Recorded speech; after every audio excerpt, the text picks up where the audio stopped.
You're getting lost inside this monster of yours.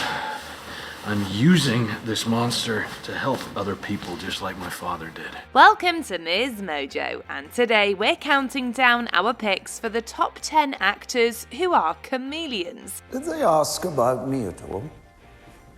Yes.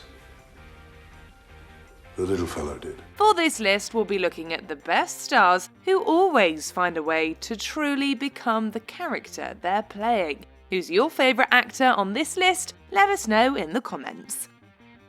Number 10, Emma Thompson. You could try to pigeonhole Emma Thompson as a period drama or Shakespeare movie actress. Are you yet living? Is it possible Disdain should die while she hath such meat food to feed it as Signor Benedict? You could try, but you wouldn't be successful. Granted, roles in films such as Howard's End, Much Ado About Nothing, and Sense and Sensibility helped her rise to prominence. However, she's continued to fly far away from that pigeonhole. My dear, you have the grim. Thompson has portrayed the likes of Professor Sybil Trelawney in some Harry Potter films and Agent O in a couple of Men in Black movies. And who could forget her work as Nanny McPhee? It's all in a day's work for the actress so impressive, she earned a damehood and the title of Dame Emma Thompson. Good evening, Mr. Brown. I am Nanny McPhee. Oh, you're, of course. Good heavens. Number 9, Gary Oldman. What do Lee Harvey Oswald, Count Dracula, and Winston Churchill all have in common? We shall fight in the hills.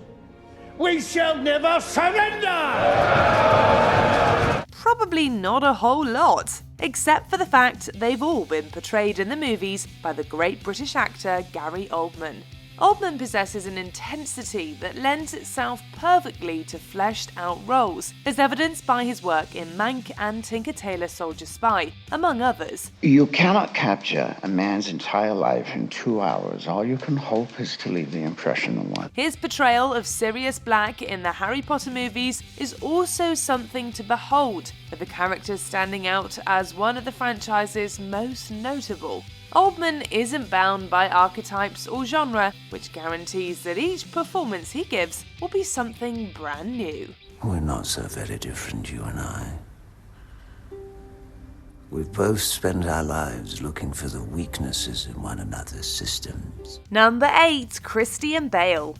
For a long time, the example that was used when discussing actors drastically transforming their bodies for roles was Robert De Niro in Raging Bull. These days, however, there's a new king of the physical transformation hill, and it's Christian Bale. Jesus Christ. Where is he? Who? You know who. The actor lost about 60 pounds for his starring role in the 2004 film The Machinist, and it wasn't long before he put it all back on and more, bulking up for the 2005's Batman Begins. Theatricality, deception, powerful weapons, Alfred. It's a good start. He demonstrated that same commitment to literally looking the part in films like Exodus, Vice, and Ford v Ferrari, among others.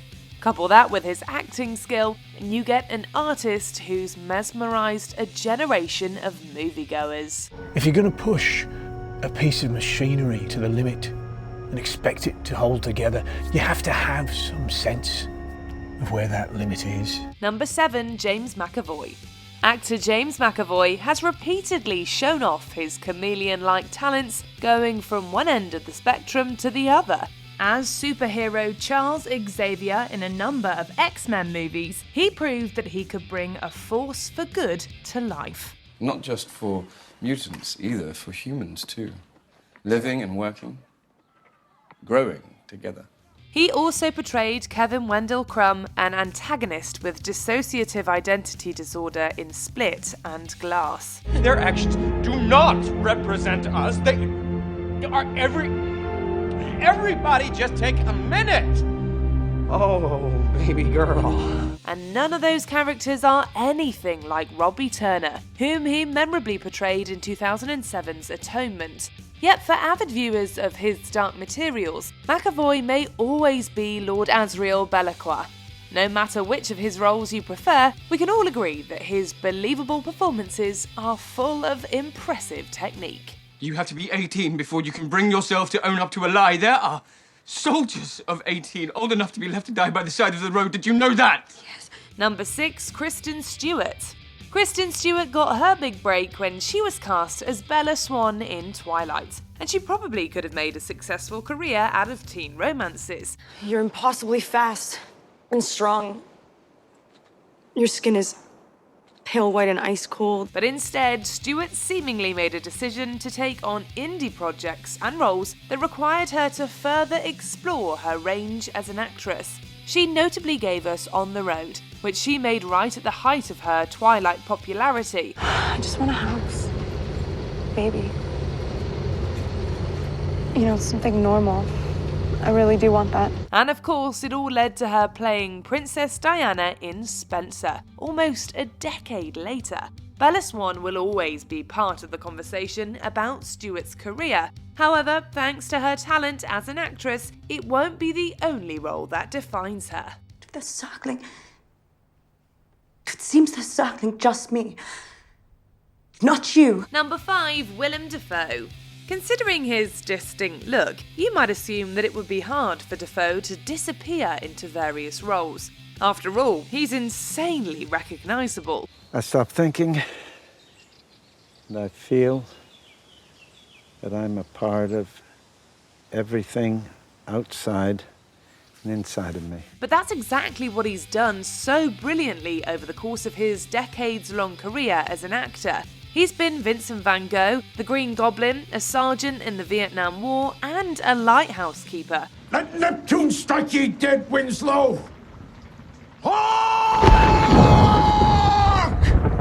Hark! And those are just a few examples. Dafoe inhabits each character to the fullest, and does it with a presence on screen that few can match. Did we forget to mention he also played Jesus? We can only imagine what he might treat us to next. Great honor to meet you, sir. Harry tells me you're quite the science whiz. You know, I'm something of a scientist myself. Number 4, Chiwetel Ejiofor. Casting the guy who played Lola in Kinky Boots as Solomon Northup in 12 Years a Slave might seem like an odd choice. I'm strong. Yes, sir. I'm tall. Yes, sir. But director Steve McQueen knew it was the correct one, and the actor proved him right, earning acclaim and an Academy Award nomination for his performance. There's also no denying his stellar work as Okwa in the 2002 social thriller Dirty Pretty Things. A heart. A human heart. I'm only telling you because you are a rational man. Maybe there's an explanation. Marvel fans, however, will likely be partial to his portrayal of Carl Mordo. And yes, it was his character Peter's wife, Juliet, on the receiving end of those cue cards in Love Actually. Who is it?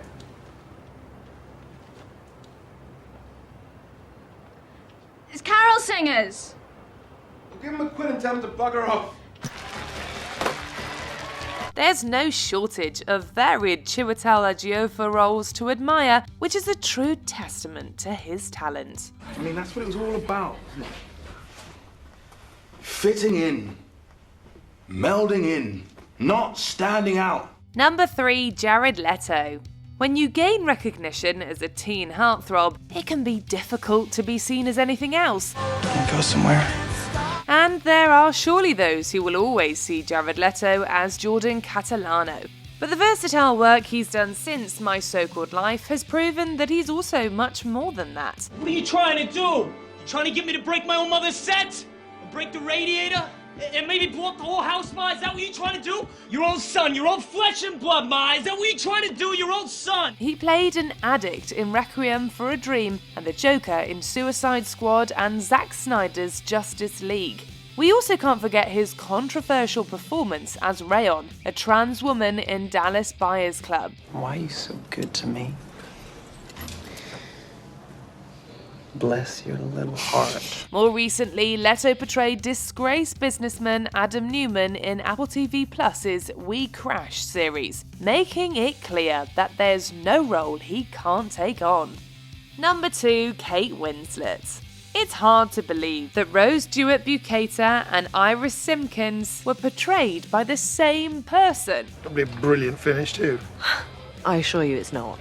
One is a 17-year-old girl from a high society family who boards the Titanic with a man she doesn't want to marry. The other is a columnist of more modest means who's heartbroken and needs a change of scenery. Yet somehow they're both Kate Winslets. Jack, I want you to draw me like one of your French girls. Wearing this. All right. Wearing only this. The actress has also transported us to olden times with period pieces and grabbed our attention with dramatic works. In other words, Winslet has repeatedly shown us that she's no one-trick pony, and her ability to do a perfectly convincing American accent has also lent credence to her chameleon-esque career. I need you to get me the names of everyone who serviced this room in the last 24 hours. Also, you need to get in touch with the waiter who brought me my room service last night. Before we continue, be sure to subscribe to our channel and ring the bell to get notified about our latest videos. You have the option to be notified for occasional videos or all of them. If you're on your phone, make sure you go into your settings and switch on notifications. Number 1, Toni Collette. We can likely all agree that The Sixth Sense, Little Miss Sunshine, and Knives Out were hit movies. Detective Blank, you said the investigation is ongoing. You made a point of that.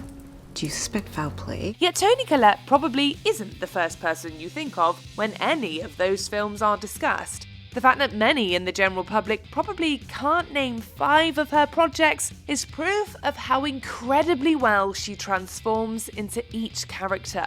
It's literally hard to recognize her because that's how good she is. If you could have just said, "I'm sorry," or faced up to what happened, maybe then we could do something with this. She might not physically transform, but Collette has the ability to fully bring her characters to life in a deep and meaningful way. She makes them so memorable that we forget there's an actress behind each role. God, I am so tired, Cole. I'm tired in my body. I'm tired in my mind. I'm tired in my heart. I need some help. Do you agree with our picks? Check out this other recent clip from MsMojo. And be sure to subscribe and ring the bell to be notified about our latest videos.